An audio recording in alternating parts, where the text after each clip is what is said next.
Ayan, mainit na ang ating paglulutuan ng ating corn soup with ampalaya na dahon. Yan, lagyan na natin ng mantika.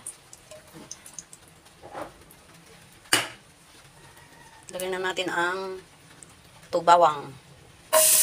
Pag-brownin natin yung bawang.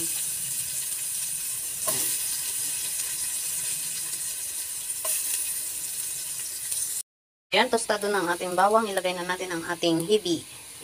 Ilagay na po natin ang hibi. Ilagay na po natin ang ating onion leeks. Yan po, onion leek.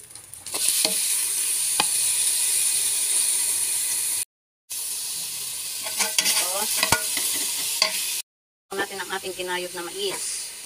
Yan.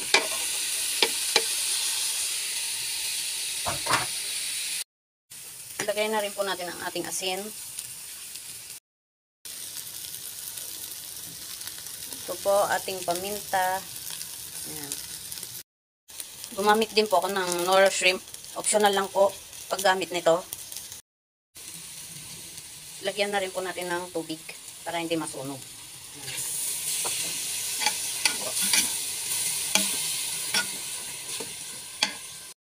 Natin ng tubig, ayan po natin kumulo. Takpan natin para maluto ang ating mais. Ayan, luto na po ang ating mais. Kaya ilalagay na po natin ang ating dahong ampalaya. Yan po. Lutuin lang po natin saglit. Or half cook. Ayan. Luto na po siya. Yan, luto na. Kain na po tayo. Luto ng ating corn soup with ampalaya leaves. Yan, sarap. Pakuluin natin saglit.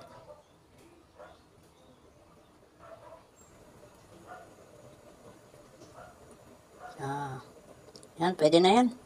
Para half cook lang yung luto ng ampalaya. Dahon ng ampalaya. Let's eat! Guys, luto ng ating corn soup na may ampalayang dahon. Sarap po. Sarap. Kain na po tayo. Thanks for watching.